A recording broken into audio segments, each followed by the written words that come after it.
сіздердің тілекші болғандарыңызды әлеуметтік желіден келіп жатқан хаттардан бір жағынан қысылып жатырмыз, сондай соғысқа барып келгендей ұят болды ау деп.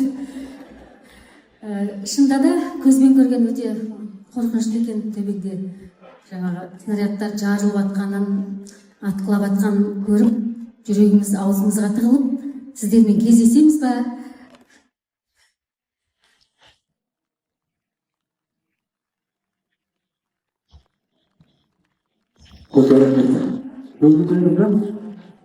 Негізі жылауықпын, бірақ ол жақта жүргенде, араб елінде жүргенде бірде-бір жыламаппын.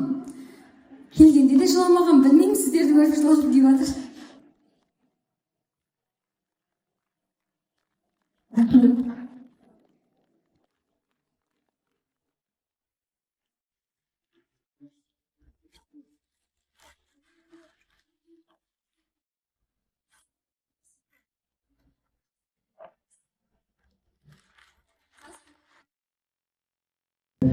Мыналар елге аман есен жете ме екен, жетпей ме екен? Қазақстан бойынша инстаграмды ашып қалсаң, ірікті жүрген ағамыз бен әпкеміз, яғни Әгугай ансамблінің осы басынан аяғына дейін құрылуына себепкер болған біздің өнердегі аға әпкеміз, әкеміз десек те болады. Өздеріңіз уайымдап жүрген неше күннен бері өздері арасында бір шығады шетелге. Дубайға бір күн шыға қалып еді, осындай жағдай болып кетті. Енді аман есен келді, сіздермен қауышуға асығып тұр өздеріңіздің сүйікті ұл қыздарыңыз, өнерде өмірде жылы жазылмаған Жанболат пен Жазира.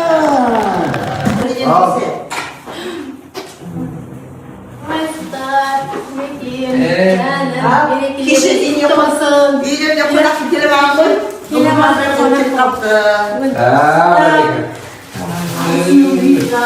Айдығым қайда, айдығым қа? Герлен, бренд, бренд, бартолмады. Айдайға, Платон, әдейін. Ничен. Шұғыла берсін. Ақын не жазылады? Мейрамға кете берейік.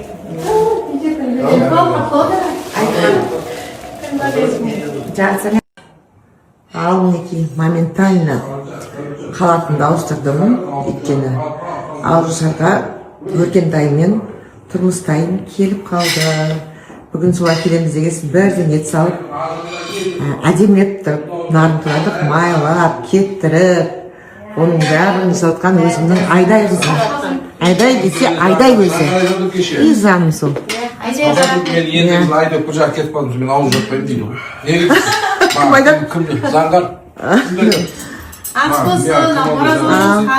Біздің үйде қонақта, мінекей өздеріңіз білетін ақын Бағдәулет деген ақын осы. Арыстан. Мерекеңіз ма? Рахмет. Арыстан десе Арыстан өзі, өлеңдердің бәрі Арыстанның. Нұреке? Әдім кетті, шешті ғой проблемасы. Бұл жерде қазір бізде екі тамақ, біреуі қуырдақ, біреуі нарынды кешегі ойлап қалмаңдар, ана қамырды турай салып екен деп. Арнайы ет астық, сүйек салып, май салып тұрып, дәмі шықсын деп, сосын кейін қамырды жайып салып, оны кептіріп, майлап. Ойламаңдар кешеде қаған бізге беріп атыр деп. Иә, сонымен қайттан осылай жақсылап тұрып. Бірақ сен аузына. Бұның сорпасы да бар. Күлеке супер болды. Тұрмысын шемшіп кетті оны. Енді өзің қойша қаласың. Мыналардың барлығы кешегіден қалған емес, тоже жаңадан жасалған салаттар.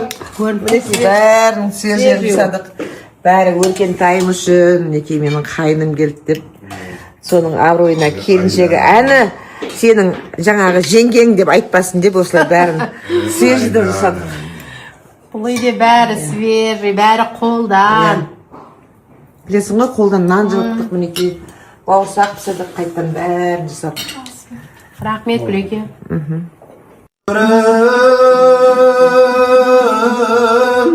Ау ойлап тұрсам ау демді өтеді, оралып келмеуіне көз жетеді. Атамнан қалған осы мирас шығар, артымнан жастар өсіп ер жетеді. Еліңе адалдықпен қызмет етсең, басыңыз есіктегі төр кетеді. Егерде әдепсіз боп азғындасаң, жұмысың алға бармай кер кетеді. Жақсыменен сұхбаттассаң деген сөз бар, көтеріп көңіліңді тербетеді. Әлі арнап Нұртас көкемеу келгеннен соң терім айтып, ей бір терлесем ау нем кетеді. Өмірдай өткізбеңдер аға, атапшыларша, күндер өтсіш әрқашан жақсыларша. Ішпей жемей өмірден дүние жиған қалмас бен болмайды мерекені қарсы алмасаң. Бақ пен сор деген хиттау жазғаннан кейін ау, болмайды домбырамен ән салмасаң. Мен бүгін шабыттандым, жалындадым. Мен бүгін жақсылардың жанындамын. Нұртасты көкемнің ақ ниеті ғой, бүгін міне шаңырағынан табылғаным. Бақ дәулет, бақ пен сорды жазып бермек, келіп қалды бағы бар бауырларың. Өркен көкем баяғыдан мені білет, неше түрлі хит болған әнім бар. Бақ пен сор деген өлеңімнің бағы боп тұр, әдем өтті асқазаннан нарындарың айғай. Өлең поэзиям бар жүректесін деген. Сода ұзатылды, естідім, жыламайды. Сезем ол әлі мені кінәлайды. Біз екеуміз көктемде қоштасқанбыз, сондықтан маған көктем ұнамайды дегеннен кейін өзім көктемде үйленем. Сол күйіп барам досыма Жолдасбегім дегеннен кейін Жолдасбек өзен шығарады, тұңғыш қызым сол Жолдасбектің туған күнімен туылады. Кеше Барысқан деген балам келіншегім екеуміздің үйленген күнімізде туылған ғой. Күйіп барам досыма Жолдасбегім, ғашық адам ұмытпай оңбас дедім. Көгершінім әлі де сен ойлаймын, сен болмасаң мен ақын болмас едім деген кезде Жолдасбек осы әнін шығарған сол деген.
Керемет болды.